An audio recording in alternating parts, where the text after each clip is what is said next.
लग्नाची पेढी या मालिकेचा जबरदस्त असा भाग आज आपल्याला पाहायला मिळणार आहे. विनू चिडून आता घरात येऊन बसलेला आहे आणि तो कोणाशी काहीच बोलत नाहीये. खरं तर विनूच्या डोळ्यात सावीने अंजन घातलेलं आहे आणि त्यामुळे मधूचं खरं रूप आता त्याच्या समोर आलेलं आहे. मधू आता धावत पळत त्याच्या जवळ येऊन बसलेली आहे आणि त्याला सांगायचा प्रयत्न करते की मी हे काहीच केलेलं नाहीये. हे सगळं यांचंच कट कारस्थान आहे. ते मुद्दाम हे सगळं काही करत आहेत की जेणेकरून तुझ्यामध्ये आणि माझ्यामध्ये गैरसमज निर्माण व्हावे. पण मला माहिती आहे तू माझ्याविषयी कसलाही गैरसमज करणार नाहीस. कारण तुझं खरं प्रेम ही तुझी ममा म्हणजेच माझ्यावर आहे. पण आता तोही बोलायला सुरुवात करतो. आता विनू बोलायला सुरुवात करतोय आणि म्हणतोय की आजपर्यंत मी फक्त आणि फक्त तुझ्यावरच विश्वास ठेवला. डॉक्टर काकूंविषयी तू मला जे काही सांगितलं खरं तर माझा त्यावर विश्वास बसत नव्हता. पण तो फक्त तू सांगतेस या गोष्टीमुळं मी विश्वास ठेवला. पण आज मात्र तू जे काही केलंयस ना त्यामुळं माझा तुझ्यावरचा पूर्ण विश्वास उडालेला आहे. असं डायरेक्ट आता विनूने तिला सांगितलेलं असतं. तेव्हा मधूच्याच पायाखालची जमीन सरकली आहे. आजपर्यंत रत्नपारखी कुटुंबियांना त्रास देण्यासाठी वापरलं जाणारं हत्यार म्हणजेच विनू आज आपल्यापासून दूर जात आहे या गोष्टीची भावना आता मधूच्या मनामध्ये पुरती तयार झालेली आहे. विनू आता मधूला सुट्टी देत नाहीये. तो तिला फाडफाड बोलत आहे. तो म्हणतोय, "मला आता सगळं काही स्पष्टपणे बघायला मिळालेलं आहे. आता जे काही बघितलंय ते तर खोटं नाहीये आणि तू तिथं काय करत होती ते सुद्धा आता माझ्या लक्षात आलेलं आहे. आजपर्यंत मी तुझ्यावर आंधळेपणानं विश्वास ठेवत होतो, पण आता मी तुझ्यावर कसलाच विश्वास ठेवणार नाहीये. आणि आता माझ्या लक्षात आलेलं आहे, की माझी खरी मम्मा म्हणजे डॉक्टर काकू आहेत, असं सुद्धा त्याने आता स्पष्टपणे सांगितलेलं आहे.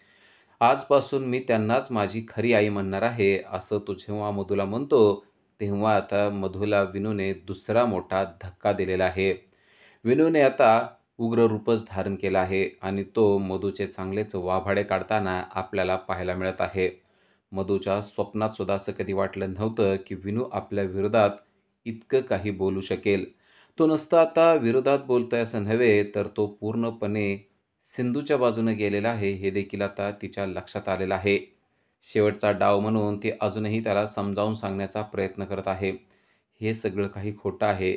तू जे बघितलं हा सगळा यांचा प्लॅन होता. ते क्रिकेटला खेळायला जाणं, हे सगळं काही या सर्वांचा प्लॅन आहे. तेव्हा विनू म्हणतो, की यामध्ये कसलाच प्लॅन नव्हता. क्रिकेट खेळायचं मी म्हणलेलं होतं. त्यामुळे हा त्यांचा प्लॅन असू शकत नाही. तू जे काही बोलतेस ना तेच खोटं आहे. आता जेव्हा विनू बोलत असतो, तेव्हा सिंधू देखील मध्येच बोलते आणि म्हणते, की "विनू, तू हिच्या बोलण्यावर अजिबात विश्वास ठेवू नको. ही नेहमी तुझ्या कानामध्ये विष पेरत आलेली आहे आणि नेहमी तुला घरच्यांविषयी भडकवत आलेली आहे." विनू म्हणतो, "अगदी बरोबर आहे. यांनी मला नेहमीच खोटं सांगितलेलं आहे. आजपर्यंत मी ह्यांच्यावर विश्वास ठेवला याचं कारण म्हणजे मला वाटत होतं, की याच माझ्या खऱ्या आई आहेत. पण आता या माझ्या आई नाहीत हे माझ्या लक्षात आलेलं आहे." विनू जेव्हा असं बोलतो, तेव्हा मधूच्या पायाखालची जमीनच सरकलेली आहे. विनूने आपल्याला झिडकारले हे आता मधूच्या पुरतं लक्षात आलेलं आहे आणि मधू त्याला समजावून सांगण्याचा प्रयत्न करते. पण आता विनूची मात्र मधूचं काहीही ऐकण्याची मानसिकता उरलेली नाहीये. तो म्हणतोय, की आता आजपासून माझी रिअल मम्मा म्हणजे डॉक्टर काकूच आहेत. तर रत्नपारखी कुटुंबीय विनूला सांगतायत, की "विनू, आता तू मधूवर अजिबात विश्वास ठेवू नको. तू जो निर्णय घेतलेला आहेस ना, तोच योग्य निर्णय आहे. कारण तुझी खरी आई ही सिंधूच आहे." सगळ्यांच्या या बोलण्यामुळे विनूला सुद्धा आता लक्षात आलेलं आहे, की मधू ही आपल्याशी आजपर्यंत खोटारडेपणानं वागत होती. राघव सुद्धा त्याला समजावून सांगतोय आणि म्हणतोय, की "आम्ही कोणीही कसलंच कटकारस्थान केलेलं नाही. आजपर्यंत आम्ही तुला कधीच मधूच्या विरोधात भडकवलं नाही. पण मधूने मात्र नेहमी तुला आमच्या विरोधात भडकवलेलं आहे." तेव्हा मधू त्याला म्हणते, की "राघव, तू का त्याला खोटं सांगतोयस?" राघव म्हणतो, की "मी त्याला कधी काहीच खोटं सांगितलेलं नाहीये. खोटं सांगण्याचं काम हे नेहमी तुझं आहे आणि नेहमी तूच त्याला खोट्या गोष्टी सांगत आलेल्या आहे." तर सिंधू देखील आता हे सगळे काय ऐकत असते आणि म्हणते, "आता तरी खोट्या गोष्टींची साथ सोडून दे." पण आता विनूने मात्र पक्का निर्णय केलेला आहे आणि तो म्हणतोय, "आता माझी खरी मम्मा ही म्हणजेच सिंधू काकू, डॉक्टर काकू ह्याच आहेत आणि मी आजपासून त्यांनाच माझी आई म्हणणार आहे." विनूचे हे सगळे शब्द ऐकताना सिंधूला मात्र खूप आनंद झालेला असतो. पण मधूच्या हातून मात्र शेवटचं हतियार म्हणजेच विनू हा आता कायमचा सुटलेला आहे, हे तिच्या लक्षात आलेलं आहे. सावीने घातलेल्या अंजनामुळे आता विनूने मधूला चांगलंच ओळखलेलं आहे आणि नुसतं ओळखलं नाही तर चांगला पर्दाफाशच विनूने केलेला आहे. आणि तेवढ्यावर तो न थांबता आता तो सिंधूकडे धावत पळत जाऊन तिला मिठी मारतो आणि आई म्हणून देखील तिला हाक मारतो. आणि हे जेव्हा घडतं तेव्हा मात्र सिंधूला खूपच आनंद झालेला आहे. सिंधूच्या डोळ्यातून आनंदाश्रू येत आहेत. आजपर्यंत ती ज्या गोष्टीसाठी त्रासून गेलेली होती ती गोष्ट आता सत्यात उतरताना तिला पाहायला मिळत आहे. विनूने तिला आई म्हणून हाक मारली आहे आणि आई म्हणून तिला मिठी देखील मारलेली आहे. शेवटी सत्याचाच विजय होतो असं रुक्मिणीने सर्वांना सांगून टाकलेलं आहे. आणि या गोष्टीचा आनंद रत्नपारखी कुटुंबियांना अगदी खूपच झालेला आहे. पण हे सगळं पाहताना मधूचा मात्र जळफळाट होत आहे. आपण आता कायमचा हारलोय ही भावना तिच्या चेहऱ्यावर स्पष्टपणे दिसत आहे. तर रत्नपारखी कुटुंबीय तिला सांगून देत आहेत की मधू, तू तुझी ही लढाई पूर्णपणे हारलेली आहेस, कारण तुझी बाजू असत्याची होती, खोटी होती आणि चुकीची होती. कट कारस्थान आणि कपटीपणा करून आयुष्यात कोणीही जिंकू शकत नाही, हेच तुझ्या या उदाहरणातून जगाला संदेश गेलेला आहे, असं रुक्मिणीने तिला सांगून टाकलेलं आहे. अजून विनूने तुला काय बोललं पाहिजे, का तुझ्या हाताला धरून धक्के मारून तुला बाहेर काढलं पाहिजे, अशा शब्दात जेव्हा रुक्मिणी बोलते तेव्हा तिला कळतं की आपली आता या घरामध्ये काहीसुद्धा लायकी राहिलेली नाहीये. मधू त्या घरातून बाहेर पडते. रात्र होते आणि आता सिंधू आणि विनू एकमेकांना बोलत आहेत. खरं तर विनू सिंधूची माफी मागत आहे. वेणू म्हणतोय की आई, खरंच मी चुकलो. त्यावेळेस मी तुझ्यावर विश्वास ठेवायला पाहिजे होता, कारण तू दरवेळेस मला प्रोत्साहन देत आलेली होती. मागच्या वेळेससुद्धा जेव्हा माझा पाय भरा नव्हता तेव्हा तू मला किती प्रोत्साहन दिलंस ते मी आठवायला पाहिजे होतं. पण मी मात्र मधूवर विश्वास ठेवला आणि मला असं वाटायला लागलं की तीच माझी आई आहे. पण तू माझी खरी आई आहेस, कारण तू किती शांतपणे मला सगळ्या गोष्टी समजावून सांगत होती, पण माझा मात्र तेव्हा विश्वास बसत नव्हता. खरंच तू मला माफ कर, असं म्हणून विनूने माफी मागितलेली आहे. विनूचं सगळं बोलणं ऐकताना सिंधू मात्र अगदी भान हरपून गेलेली आहे. आपला मुलगा इतका समजदार आहे या गोष्टीचं तिला खूपच छान वाटत आहे. तर राघव विनूला म्हणतो, "बाळा, आता झालेत त्या गोष्टी सोडून दे. आता ते होऊन गेलेलं आहे आणि त्या गोष्टीचा विचार करण्याची आता काही गरज नाहीये. त्यामुळे जे काही झालंय ते होऊन गेलंय असं समजूया आणि सोडून देऊया." तर सिंधूला खूपच आनंद होतोय. सिंधू त्याला म्हणते की "तू माझं बाळ आहेस ना, तर मी एका क्षणात तुला माफ करणार आहे. बरं, एक गोष्ट मला सांग." असं म्हणून ती त्याला विचारते की "जर का तुला कोणी पिवळा चष्मा घातला तर तुला कसं दिसणार?" तर तो म्हणतो, "पिवळं दिसणार." त्यानंतर ती म्हणते, "निळा घातला तर?" तो म्हणतो, "निळा दिसणार." मग हे असंच असतं. मधूने तुला एका कलरचा चष्मा घातला होता आणि त्यामुळे तुला सगळं काही तसंच दिसत होतं, असं लक्षात घे. आपल्यावर जर का एखादा माणूस डॉमिनेट होत असेल आणि ते जर का आपल्याला काहीतरी विशिष्ट पद्धतीने दाखवण्याचा, सांगण्याचा प्रयत्न करत असेल, तर आपल्याला त्या गोष्टी तशाच दिसू लागतात आणि त्यामुळंच तो असं वागत होता. त्यामुळे जे काही झालंय ते सोडून दे, असं पुन्हा एकदा सिंधूने आणि राघवने त्याला सांगितलेलं आहे. आणि तेव्हा पुन्हा एकदा विनू सिंधूच्या मिठीत गेलेला आहे. सिंधूने त्याला जवळ घेतलेलं आहे आणि सिंधू जेव्हा त्याला जवळ घेते तेव्हा पाठीमागून सावी आलेली आहे आणि सावी हसत-हसत बोलतेय, की "आमची आता गरजच कोणाला नाही वाटतं, त्यामुळं माझी आठवण तर आता कोणच काढत नाही." तेव्हा राघव तिच्याजवळ जातो आणि म्हणतो, "तुझी आठवण? अगं तुझी आठवण तर सर्व काढतायत. कुठे गेलेली होतीस तू? ये चल लवकर इकडं." असं म्हणून राघवने तिला अक्षरशः उचलून बेडवर ठेवून टाकलेलं आहे. सावी म्हणते, "आता मला गोष्ट ऐकायची आहे, त्याशिवाय मी काय शांत बसणार नाही." सिंधू म्हणते, "आत्ता या वेळेला?" ती म्हणते, "हो, मला गोष्ट ऐकायची आहे आणि गोष्ट ऐकल्याशिवाय मी शांत बसणार नाही." तर आता सावीच्याच सुरात विनूने सुद्धा सूर मिसळला आहे. "मला देखील गोष्ट ऐकायची आहे. मला छान-छान गोष्टी ऐकायच्या आहेत. प्लीज आई, मला छान गोष्टी सांग ना." असं म्हणून सावी आणि विनू आता सिंधूला गोष्ट सांगायला लावत आहेत. पण सिंधू म्हणते, "आता कसली गोष्ट सांगायची आहे? मला तर काही येत नाही बाबा." तेव्हा विनू म्हणतो, "तुला खूप छान-छान गोष्टी येतात, मला माहिती आहे. त्या छान-छान गोष्टीतली एक तर गोष्ट तू आज सांग ना." असं म्हणून विनू अगदी हट्टच करत आहे. तेव्हा सिंधू म्हणते, "आता तुमच्या दोघांचा हट्ट असेल तर मग मी मात्र तुम्हाला एक छान अशी गोष्ट सांगते. पण त्यासाठी तुम्हाला अगोदर डोळे झाकून शांत बसावं लागेल." आता ते दोघेही डोळे झाकून शांत बसलेले असतात. सिंधू राघवला देखील म्हणते, "तुम्ही सुद्धा डोळे झाकून शांत बसायचं आहे." आता राघव देखील डोळे झाकून शांत बसलेला असतो आणि सिंधू उठून दुसरीकडे गेलेली असते आणि कपाटातून ती काहीतरी काढत असते. राघव हळूच बघत असतो, तेव्हा सिंधू त्याला म्हणते, की "अजिबात हळूच बघायचं नाही." आणि सिंधूने कपाटातून एक छान अशी कॅप काढलेली असते. ती समुद्र खलाशांची कॅप असते आणि डोळ्यावर तिने मास्क देखील लावलेला असतो. ते पाहून सर्वांनाच खूपच एक्साइटमेंट वाटत असते. आता सिंधू नक्की काय करणार आहे? कोणती गोष्ट सांगणार आहे?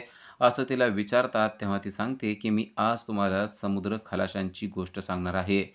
आणि ते ऐकून विनू आणि सावी मात्र एकदम एक्साईट होतात आणि म्हणतात, "अरे वाह! आम्हाला सुद्धा ही गोष्ट ऐकायची आहे." आणि मग सिंधू त्यांना समुद्र खलाशांची गोष्ट सांगायला सुरुवात करते. एके दिवशी समुद्रामध्ये अशा-अशा गोष्टी घडायला सुरुवात होते, असं म्हणून सिंधूने त्यांना ती गोष्ट सांगायला सुरुवात केलेली आहे आणि तेव्हा सावी आणि विनू ती गोष्ट अक्षरशः कानात जीव आणून ऐकत आहेत. सिंधूसुद्धा त्यांना अगदी एक्साईट होऊन आणि घडणाऱ्या घटना अशा हाताने, डोळ्याने, मोठ्या-मोठ्याने सांगत आहे आणि ते पाहून विनू आणि सावी दोघेही अगदी मंत्रमुग्ध होतात. गोष्ट संपते आणि सिंधूने आता ती खलाशांची कॅप काढलेली आहे आणि मास्क देखील ती काढत आहे. ही गोष्ट कशी होती असं सिंधू विचारते, तेव्हा विनू आणि सावी म्हणतात, "खूप छान होती, पण आता विनूला अजून एक गोष्ट ऐकायची आहे." विनू म्हणतो, "मला अजून एक गोष्ट ऐकायची आहे." सावी म्हणते, "एकापाठोपाठ एक सगळ्या गोष्टी ऐकल्या तर सगळ्याच गोष्टी संपून जातील आणि मग त्यामध्ये काही एक्साईटमेंट उरणार नाही. आत्ता नको गोष्ट सांगायला." पण विनू मात्र म्हणत असतो, की "मला गोष्ट आत्ताच ऐकायची आहे." तेव्हा सिंधू म्हणते, "अरे, एकापाठोपाठ एक कशाला गोष्टी ऐकायच्यात? आत्ता नको. आता आपण जेवण करूया आणि जेवण झाल्यानंतर झोपताना गोष्टी सांगूया." हे ऐकल्यावर विनूला अजून आनंद होतो. आज किती चांगला दिवस आहे. एकापाठोपाठ एक मला कितीतरी गोष्टी ऐकायला मिळतेत आणि माझी खरी आई मला गोष्ट सांगते. या गोष्टीचा आनंदच वेगळा आहे, असं म्हणून विनूने स्वतःचा आनंद व्यक्त केलेला असतो आणि विनूच्या त्या आनंदामध्ये सर्वजण सहभागी झालेले असतात. तर इकडे मधूचा मात्र पुरता जळफळाट होत आहे. मधू आरडाओरडा करत आहे, वस्तू फेकत आहे. मधूची आई तिला थांबवण्याचा प्रयत्न करते. मधू तिच्या घरी आलेली आहे आणि वस्तूंची फेकाफेक करत आहे. गादीवरील उषा जोरजोरात आदळत आहे. आई तिला विचारते, "काय झालं ते सांगशील का?" तेव्हा मधू सांगते, की ज्या गोष्टीची भीती होती तेच झालेलं आहे. पुन्हा एकदा सिंधू जिंकलेला आहे.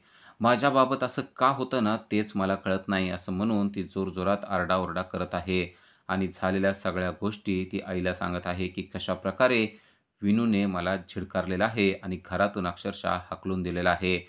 विनूने माझा आई म्हणून स्वीकार न करता आता सिंधूचा आई म्हणून स्वीकार केलेला आहे आणि त्यामुळं आता माझ्यावर पुन्हा एकदा हरण्याची पाळी आलेली आहे. आणि त्यामध्ये भरीसभर म्हणून सावीने त्याला सगळं काही सांगितलेलं आहे. सावीने त्याला एक व्हिडिओ दाखवला आणि त्यामुळे माझ्यावर आज ही परिस्थिती आलेली आहे. आज मी पुन्हा एकदा विनूपासून दूर झालेले आहे आणि खऱ्या अर्थानं सिंधू जिंकलेला आहे. एवढंच नव्हे तर आता विनूने सिंधूचा आई म्हणून स्वीकार केलेला आहे आणि या गोष्टीचा मोठा धक्का मला बसलाय, असं ती तिच्या आईला सांगत आहे. तेव्हा आई म्हणते, "एवढ्या छोट्या गोष्टीमुळे तू स्वतःला हार मानून घेऊ नको. अजून आपल्याला काहीही करता येऊ शकतं." तेव्हा मधू चिडते आणि म्हणते, की "आता काही होऊ शकत नाही. आता सगळं काही संपलेलं आहे आणि त्यामुळे मला आता जगण्याची इच्छा देखील उरलेली नाहीये. मी सुद्धा आता स्वतःला संपवून टाकणार आहे." असं म्हणून तिने जवळ असलेला राघव, मधू आणि विनू यांचा फोटो उचललेला आहे आणि तो फोटो जोरात खाली आदळलेला आहे आणि त्याचे तुकडे करण्याचा प्रयत्न ती करत आहे आणि त्यावर जोरजोरात पायानं मारत आहे. आता माझ्या आयुष्यातून सगळे गेलेले आहेत आणि मी आता स्वतःला संपवून टाकणार आहे. मला आता जगण्याची अजिबात इच्छा उरलेली नाहीये. मी मोठा डाव हारलेला आहे आणि आता विनू देखील माझ्यापासून दूर गेलेला आहे. यापेक्षा वाईट आता माझ्या आयुष्यामध्ये काही घडत नाही. पहिल्यांदा राघव गेला आणि आता विनू देखील गेला आणि या सगळ्यावर कहर म्हणजे ते सगळे सिंधूकडे गेलेले आहेत आणि सिंधू कायमची जिंकलेली आहे. कायमची जिंकलेली आहे. यामुळे आता मी काहीच करू शकत नाही. पण मी स्वतःला संपवू तर शकते ना, असं म्हणून ती आता स्वतःला संपवण्याचा विचार करत असते. तेव्हा तिची आई मात्र तिला थांबवते आणि म्हणते, "तू असं काही करणार नाही. मी तुला असं काही अजिबात करू देणार नाही." तेव्हा मधू चिडते आणि आईलाच ढकलते आणि तिला खाली पाडण्याचा प्रयत्न करते. पण ती पुन्हा उठते आणि तिच्या जवळ असलेला रॉकेलचं कॅन घेऊन तिला म्हणते, की "तू असं काही करू नको. स्वतःला पेटवून घेऊ नकोस. तू जरा शांतपणे विचार कर."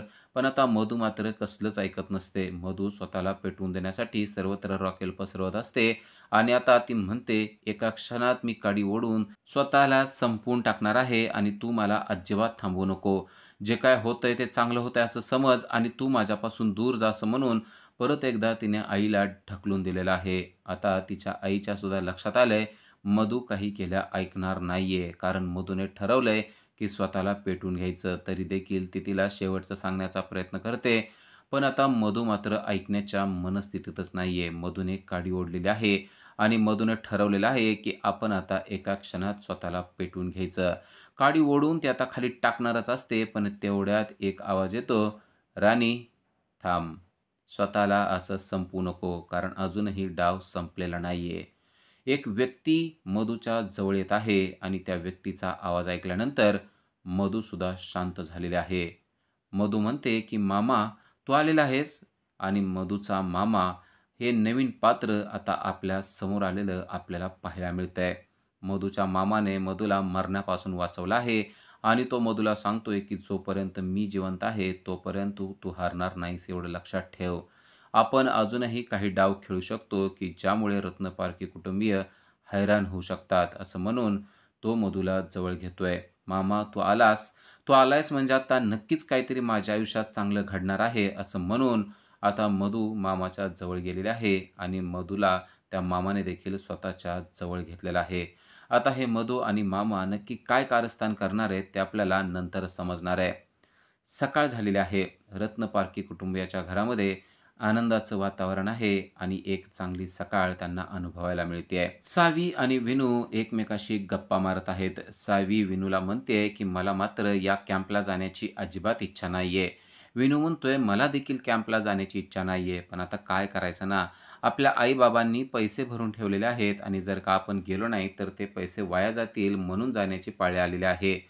सावी म्हणते, "पैसे गेले तर गेले, पण मला असं वाटतंय, की आपण जायला नको. आपण काहीतरी कारण काढून इथं थांबूया का?" विनू म्हणतो, "मला देखील असंच वाटतंय, पण काय कारण काढावं ते मात्र मला कळत नाहीये आणि आपल्याला इथे थांबायला कोण मदत करेल ते देखील कळत नाहीये. कारण आई-बाबा तर आपल्याला थांबवणार नाहीत. आपल्याला कोण बरं मदत करेल?" तेव्हा रुक्मिणीचा आवाज त्यांना येतो आणि रुक्मिणी म्हणते, "अच्छा, तर तुम्हाला आयडिया करायची आहे आणि तुम्हाला कॅम्पला जायचं नाहीये. तर मग एखादा छोटासा चांगला प्रँक करा ना, की जेणेकरून तुझे आई-बाबा तुम्हाला थांबवतील." तेव्हा सावी म्हणते, "असं कसं शक्य आहे? अहो, माझी आई डॉक्टर आणि वडील पोलीस आहेत. कसा प्रँक करणार? प्रँक केला की लगेच त्यांच्या लक्षात येणार." तर विनू म्हणतो, "तेवढ्यावरच ते शांत बसणार नाहीत, तर माझी आई मला कडू-कडू औषध देईल आणि आम्हाला ते औषध पिण्याची अजिबात इच्छा नाहीये. तुम्हीच काहीतरी प्रँक आम्हाला सांगा ना, म्हणजे आम्ही तो प्रँक करतो आणि इथं थांबतो." तेव्हा रुक्मिणी म्हणते, "असलं मी काही करणार नाही. तो प्रँक तुम्हाला शोधावा लागेल, पण असा प्रँक करा, की जेणेकरून तुम्हाला जाण्याची गरज पडणार नाही." पण तेवढ्यातच सिंधू तेथे आलेली आहे आणि ती दोघांना म्हणते, "अजून तुम्ही खाल्लं नाही आणि अजून संपवलं नाही. चला पटापट संपवा बरं. आता प्लेटमध्ये कोणी काही ठेवायचं नाही आणि प्लेटमध्ये काय ठेवायला ही काय धर्मशाळा आहे का? कळतं ना तुम्हाला? प्लेटमध्ये अजिबात काही ठेवायचं नाही. हे रत्नपारखींचं घर आहे." सिंधू जेव्हा असं बोलत असते, तेव्हा रुक्मिणीला समजलेलं असतं, की ती जाणीवपूर्वक असं बोलत आहे. सिंधू आपली नक्कल करत आहे, ही गोष्ट तिला समजलेली असते आणि ती म्हणते, "सिंधू, आज काय तू माझी नक्कल करायचं ठरवलेलं आहे का?" तेव्हा सिंधू हसायला लागते आणि म्हणते, "नाही हो, अशीच गंमत म्हणून मी बोलते त्यांना." तेव्हा रुक्मिणी म्हणते, "हो का? अशी गंमत आहे तुझी?" असं म्हणून रुक्मिणीने सिंधूचा कान धरलेला असतो आणि "तू अशी गंमत करते ना, ती मला खूप आवडते." असं देखील सिंधूला सांगितलेलं असतं. "तुझ्या मुलांना कॅम्पला जायचंय की नाही ते एकदा त्यांना विचार." असं रुक्मिणी म्हणते. तेव्हा सिंधू म्हणते, की "आता मात्र त्यांना कॅम्पला जावंच लागणार आहे. कारण सगळं काही झालेलं आहे आणि कॅम्पला तर गेलंच पाहिजे." उद्याच्या भागामध्ये आपल्याला पाहायला मिळतं, की पुन्हा एकदा मधू राघवच्या समोर येऊन उभा राहिलेला आहे आणि ती राघवला अखेरचं विचारत आहे, "राघव, तू माझा आयुष्यात स्वीकार करणार आहेस किंवा नाही ते मला एकदा स्पष्ट शब्दात सांग." तेव्हा राघवने देखील अगदी तेवढ्याच स्पष्टपणे तिला सांगितलंय, की "माझ्या आयुष्यातून आता तू कायमची निघून गेलेली आहेस आणि मला तुझं तोंड देखील पाहण्याची इच्छा राहिलेली नाहीये." तेव्हा मधू म्हणते, की "तुझ्याशिवाय कोणाचाच विचार मी आयुष्यात करू शकत नाही. पण आता तू या जन्मात तर मला मिळणं शक्य नाहीये, ही आता मला गोष्ट समजलेली आहे. पण पुढच्या जन्मी मात्र मी तुझ्याशीच लग्न करणार आहे." पण पुढचा जन्म घेण्यासाठी मला आत्ता मरावं लागणार आहे, ही गोष्ट माझ्यासाठी अत्यंत वाईट आहे, पण ती गोष्टसुद्धा मी स्वीकारू शकते. जर का या जन्मात तू मला स्वीकारत नसशील, तर मी मात्र मृत्यूला स्वीकारू शकते." असं म्हणून आपण आता आत्महत्या करणार आहोत, असंच तिनं राघवला सूचित केलेलं असतं. पण राघव मात्र तिच्या बोलण्याकडं अजिबात लक्ष देत नाही. राघव म्हणतो, "तुला जे काय करायचं असेल ते कर." आणि तेवढ्यात मधूने समोरची खिडकी उघडलेली आहे आणि आता वरच्या मजल्यावरून ती खाली जीव देण्यासाठी खिडकीत गेलेली असते. "राघव, मी चालले." असं म्हणून ती राघवला हाक मारते. तेव्हा राघवला ही गोष्ट खरी वाटत नाही. राघव धावत पळत येतो, पण तोपर्यंत मधूने उडी मारलेली असते. मधूने वरून खाली उडी मारलेली आहे आणि राघव धावत पळत येऊन तिला वाचवण्याचा प्रयत्न करत असतो. त्याच्या आतच तिनं उडी मारलेली आहे आणि हे सगळं पाहून राघवला तर मोठा धक्का बसलेला आहे. कारण चक्क मधू वरून खाली पडलेली आहे आणि मधूच्या डोक्यातून रक्त येत आहे. मधूने स्वतःला संपवलेलं आपल्याला पाहायला मिळतंय. खरोखरच मधू कायमची गेली असेल का? का मधू आणि तिचा मामा यांचा काही नवा प्लॅन असेल, ते आपल्याला पुढील भागातच समजणार आहे. अशाच अपडेटसाठी आजच आमच्या चॅनलला सबस्क्राईब करा. Thank you.